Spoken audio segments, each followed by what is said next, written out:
जिले की हर खबर सबसे पहले आप तक पहुंचाने का वादा, बस यही है एक इरादा। आज ही लगाए अपना पद्मनिश डिजिटल सेटअप। नमस्कार, बहुत स्वागत है आपका। आप देख रहे हैं पद्मनिश 24/7 कृष्णा सेंडे के साथ। बुलेटिन की शुरुआत करते हैं हेडलाइंस से।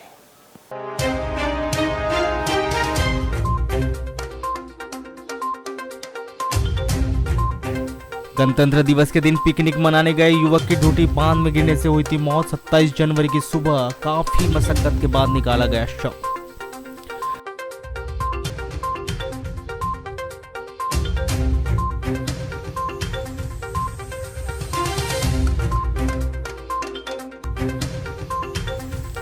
नाबालिग लड़की के साथ दुष्कर्म कर वीडियो बनाकर ब्लैकमेल करने के आरोप में आरोपी दिलीप को न्यायालय ने सुनाई 20 वर्ष के सश्रम कारावास की सजा।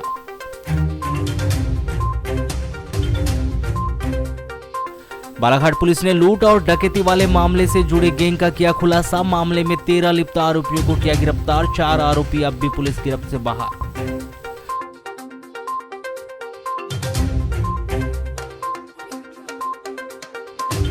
आरोपियों से जब्त 3.25 करोड़ रुपए की राशि न्यायालय में कराई गई जमा। जल्द होगी डबल मनी मामले की अगली सुनवाई। निवेशकों को राशि वापस मिलने की जगी उम्मीदें।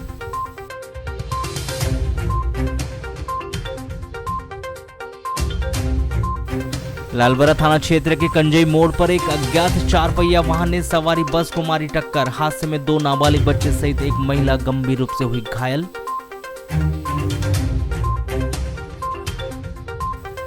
आयोग अध्यक्ष गौरी शंकर बीसी ने लालबरा अतिक्रमण मुक्त क्षेत्र का किया निरीक्षण। कहा, कॉम्प्लेक्स का निर्माण होने पर सबसे पहले जिनकी दुकानें टूटी है उन्हें दी जाएगी प्राथमिकता।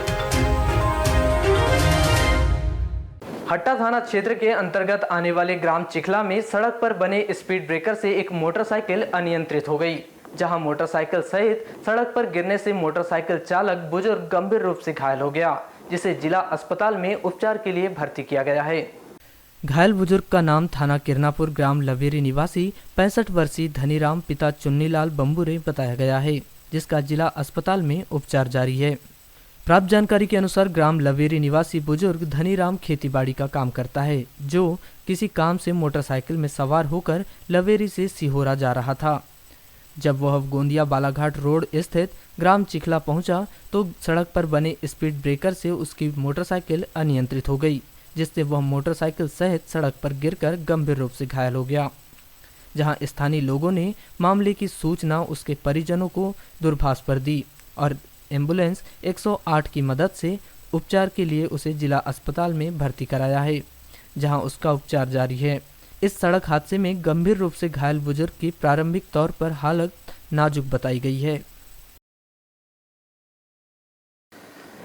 26 जनवरी को पिकनिक मनाने गए बहला थाना अंतर्गत लांजी के ग्राम परसोड़ी निवासी कमलेश चौधरी, जो बांध में पैर फिसलने से गिर गया था, जिसकी वहीं पर मृत्यु हो चुकी थी, लेकिन पानी का बहाव ज्यादा होने के कारण और शाम का समय होने के कारण मृतक की खोज नहीं हो पाई थी।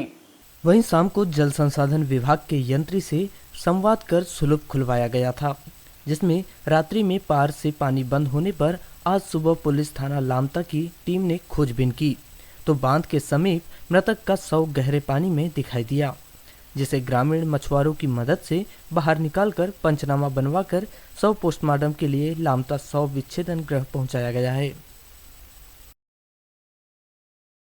डबल मनी वाले मामले में निवेशकों को जल्द उनकी राशि मिलने की उम्मीद नजर आ रही है, जहां इस मामले में शुक्रवार को डबल मनी के आरोपी आमाडारे सहित अन्य आरोपियों की पेशी वीडियो कॉन्फ्रेंसिंग के माध्यम से की गई।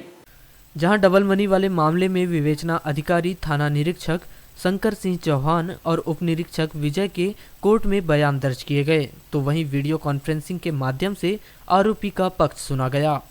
वहीं इस मामले में सुनवाई के दौरान पिछले दिनों आरोपियों से जब्त की गई करीब 3.25 करोड़ रुपए की राशि कोर्ट में जमा कराई गई है, जहां कोर्ट जल्द ही इस मामले में अगली सुनवाई करेगा, जहां जब्त की गई 3.25 करोड़ रुपए की राशि का न्यायालय जजमेंट के अनुसार संधारण किया जाएगा, जिसकी तमाम जानकारी जिला सत्र न्यायालय में मामले की सुनवाई के बाद सरकारी वकील कपिल डहरिया के द्वारा दी गई है।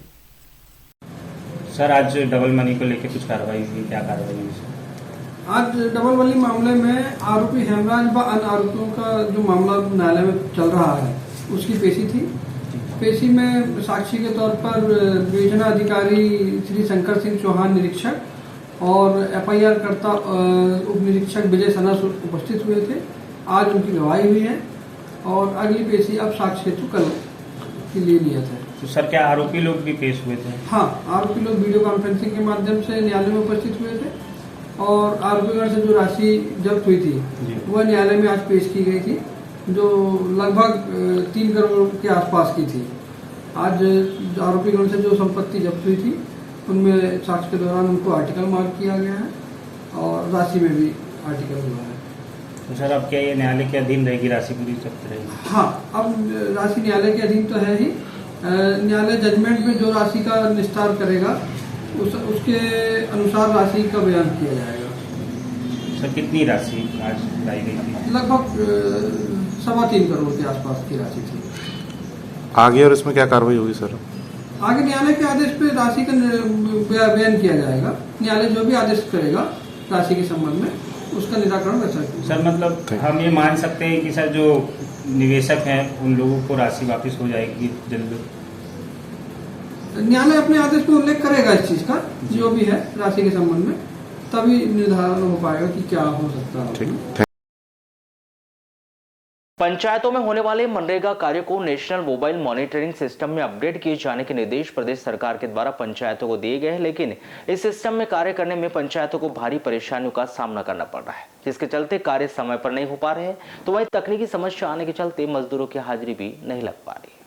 नेशनल मॉनिटरिंग सिस्टम की समस्या को लेकर जिला पंचायत संघ के समस्त सरपंचों ने नेशनल मोबाइल मॉनिटरिंग सिस्टम के विरोध में पूरे जिले में की समस्त पंचायतों में होने वाले मनरेगा कार्य को अनिश्चितकालीन समय तक के लिए बंद करने का ऐलान किया, जिसमें उन्होंने मंगलवार 29 जनवरी से पूरे जिले में मनरेगा के कार्य बंद किए जाने की बात कही।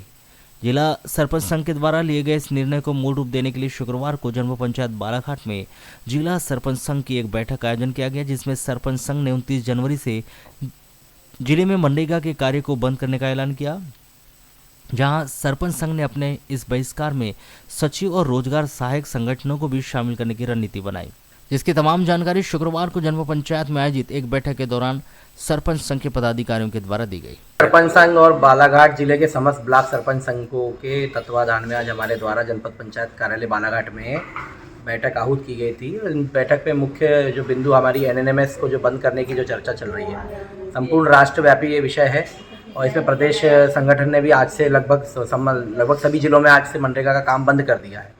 हमारे द्वारा बालाघाट जिले के लिए हमने ये निर्णय लिया है कि हम संयुक्त रूप से हड़ताल करेंगे।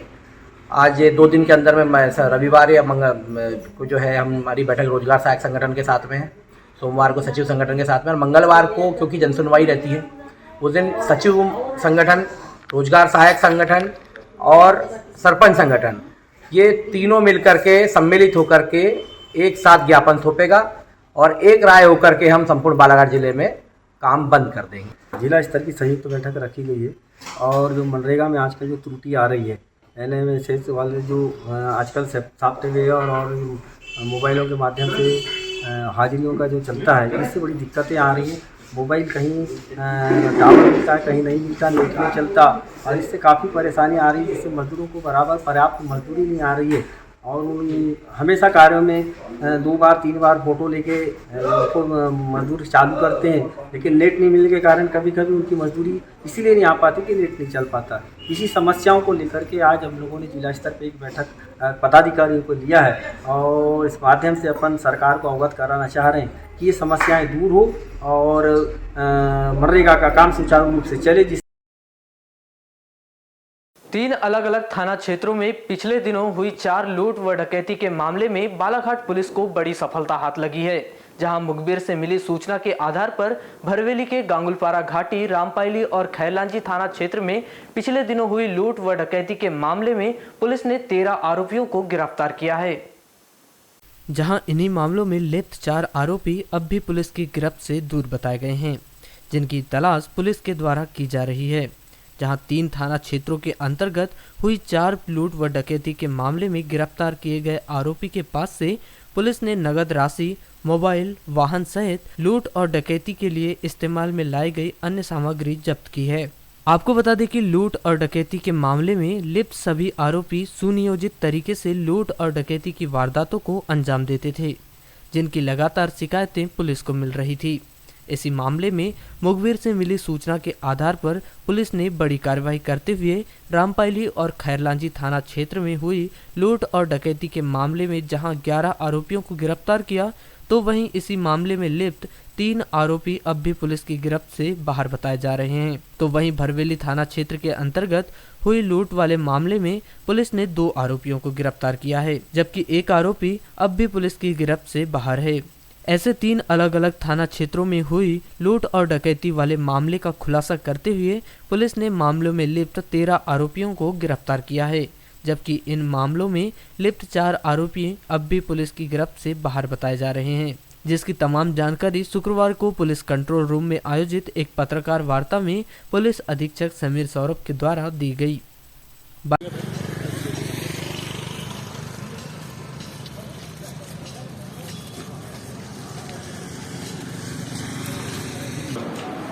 महत्वपूर्ण घटनाओं पर आज प्रेस वार्ता बुलाई गई।